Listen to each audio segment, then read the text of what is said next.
Yo nací el día que Dios estaba enfermo. Entonces mi pintura es una reflexión universal sobre el humano, porque somos igualitos. El israelí, el judío, el palestino que se matan entre ellos, uno más que el otro, nosotros que matamos entre nosotros, tenemos eso mismo, ¿no? Entonces a mí me interesa otras cosas como artista, ¿no?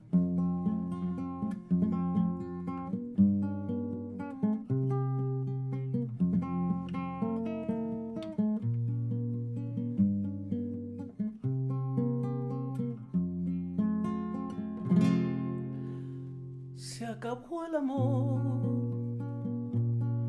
como un fueguito, como un fueguito muerto de frío.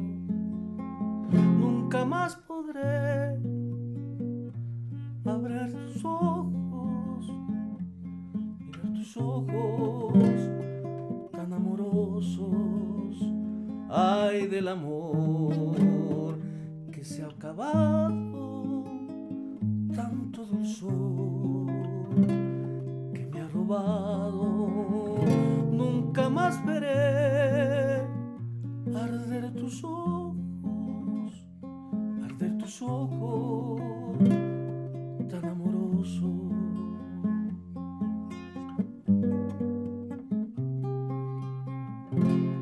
Soy nacido acá en esta hermosa ciudad, ¿no? Cusco.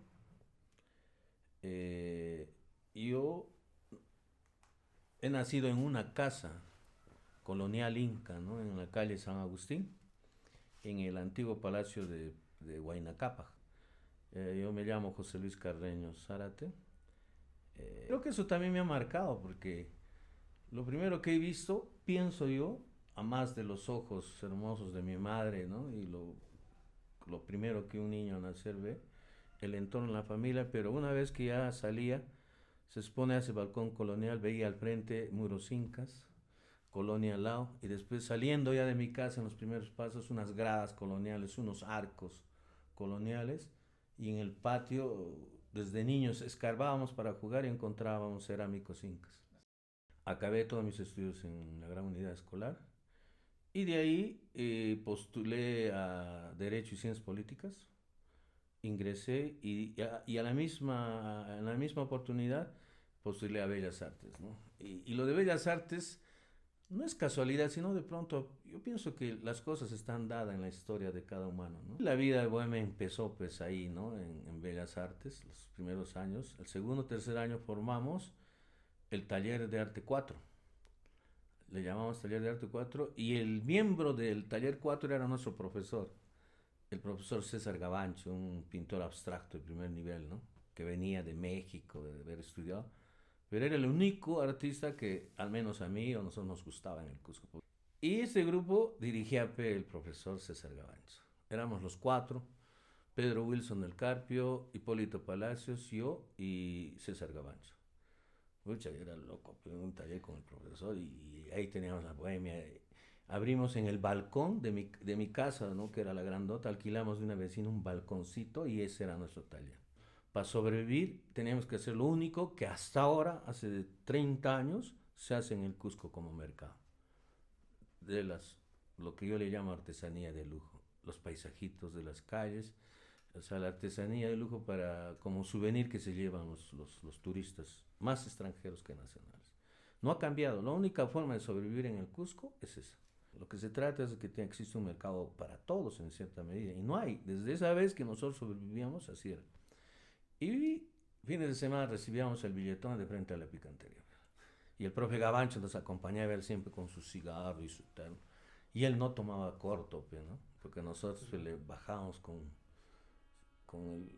esos pisco, yo me acuerdo, chumbiauca, que eran los baratioles que tomábamos, ¿no? Y el profesor Gavancho le comprábamos su chela para él. Y de ahí hicimos un viaje a Estados Unidos, el taller 4. Pusimos ahí una colectiva y de ahí nos regresaron dos y Pedro Wilson y yo nos quedamos. Pero a mí me salió mi exposición individual, La Soñada, en Praxis Internacional en Lima.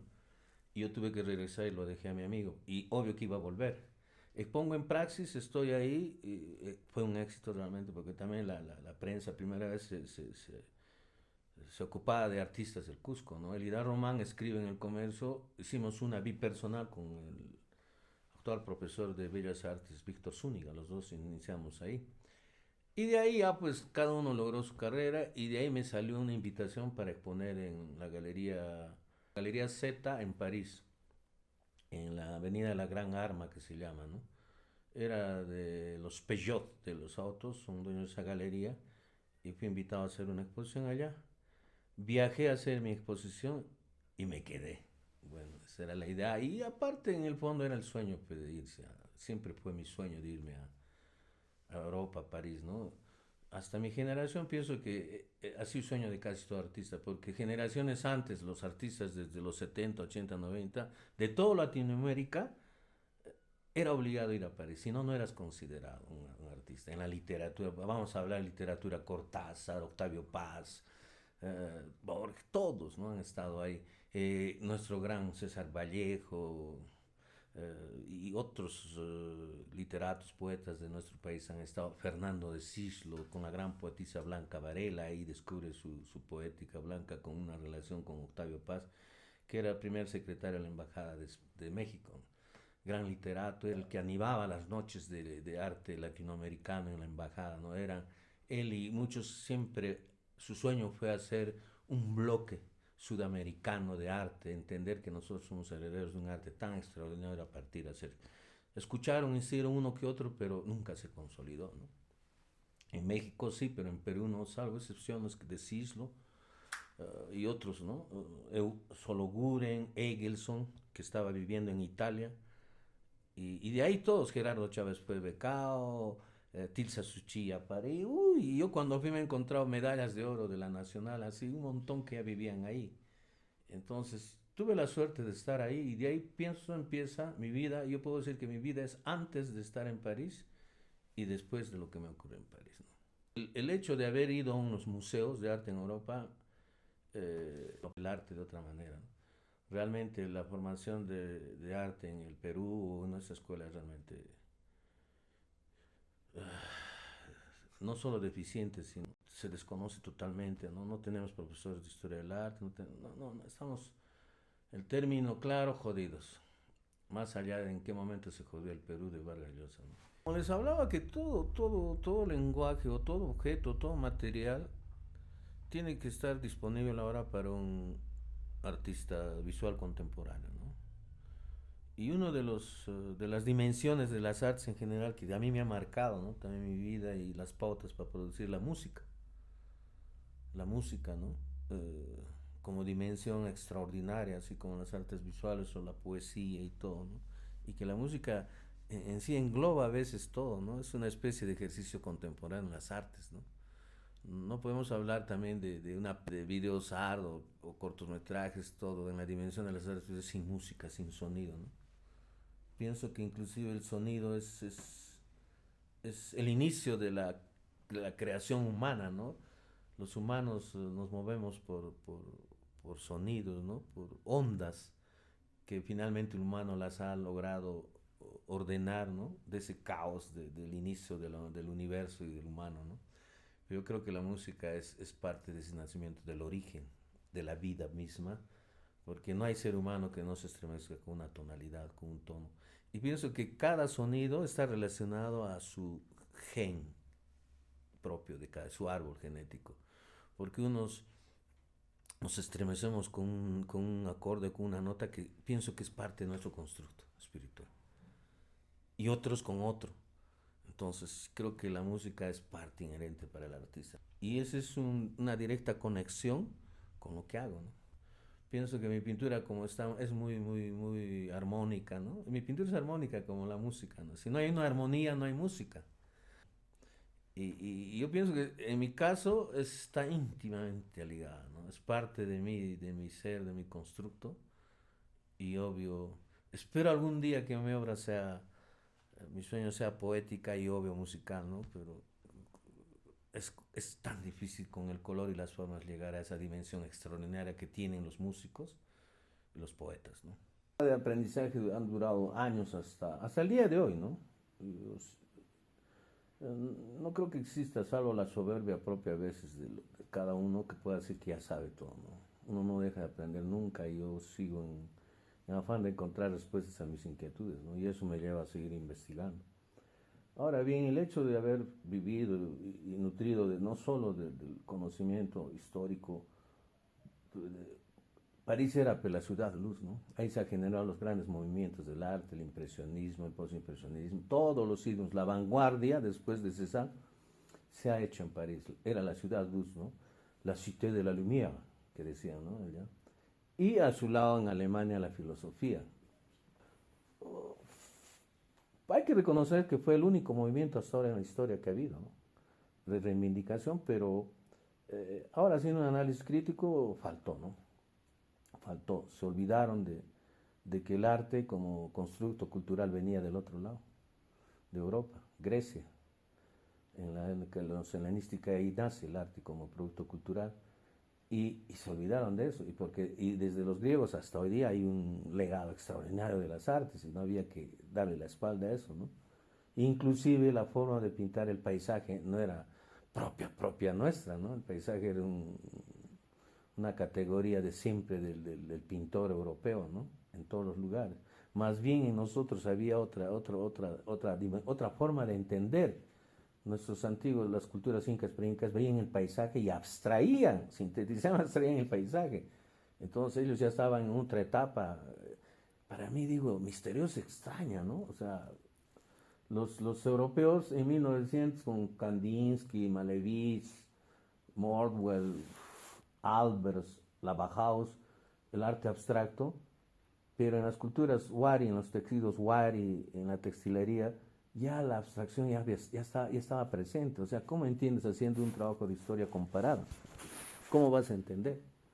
Complicado para mí, ¿no? Entonces, de ahí poco a poco uno va entendiendo y que la forma de hacer un arte contemporáneo actual solo sea la extensión de tu ser, ¿no? O sea, cómo entiendes tu contexto, tu cultura, tu historia, tu pasado, y siendo la extensión de esa, yo creo que se va a hacer un arte actual, ¿no? Administrativo es la misma, no ha cambiado, porque si bien es cierto ahora hay más alumnos, pero también hay, espero no equivocarme, pero según me comentan, y yo también lo que he visto, hay más empleados administrativos que docentes. Y he visto una cantidad, y para hacer un trámite en la escuela es un drama, y ustedes como estudiantes también deben saber. Por ahí está igual. Ahora, la enseñanza, ¿qué pasó? A diferencia de mi época, que yo he tenido la suerte de que me enseñan, eran artistas plásticos, pero que estaban en trabajo, o sea, ellos trabajan, exponían, vivían, eran artistas que exponían, que trabajaban. A diferencia ahora que yo veo a mis colegas, no sé, de los, supongo, 30, 40 habrá que son de los cursos prácticos de pintura, escultura, no veo su obra, no conozco. Salvo de los de mi generación como Mario Curazzi, Richard Peralta y Víctor Zúñiga, y César Flores, que es un gran pintor, pero que él ha sido formado en la Escuela Nacional de Lima. No hay, para mí. Entonces, una diferencia es de que en ese sentido hemos tenido la suerte, por lo menos nos hemos formado técnicamente bien, ¿no? Nosotros hacíamos acuarela 1 año, 2 años. Ahora no hay ese curso, que sería importante porque es la única forma de vivir en el Cusco. Debería haber 1 año de acuarela como técnica. Porque es la verdad, si no hay mercado, ¿qué hacemos? Entonces, en ese sentido, yo pienso que ahora que se pretende ser universidad, pero hay que hacer una reingeniería, hay que reformular todo de cero, no sé. Para mí es de locos esto que pretende ser universidad. El arte, si bien es cierto, comparte con cualquier conocimiento humano, pero con la ciencia son 2 amigos que se quieren, se entrañan, pueden abrazarse, pero la ciencia nunca va a lograr entender, comprender y demostrar la geografía mental, mágica, espiritual de un hombre que hace arte. Eso está comprobado. No habrá cosa más hermoso que un grado de un estudiante que pongamos, por poner un ejemplo, sea el método de graduarse un ensayo bello, literatura, poesía, discurso hermoso, histórico, marcos teóricos, para que el estudiante habla libremente y diga, esto yo hago y esto creo que debe ser una forma de comunicar, construir un lenguaje particular, y eso es todo. pero no se lo vayan a decir, ¿no? Oiga, el tema sobre esto, ¿para qué? Para sensibilizar a la... Oiga, van a sensibilizar 4 cuadros que copian del internet imágenes con maltratando a una mujer, ¿va a sensibilizar? Por favor. Para educar, es mentira. Solamente los artistas es para construir una narrativa visual propia, construir un lenguaje propio para decir, yo entiendo de esta manera este mundo. Se acabó el amor como un fueguito, muerto de frío. Nunca más veré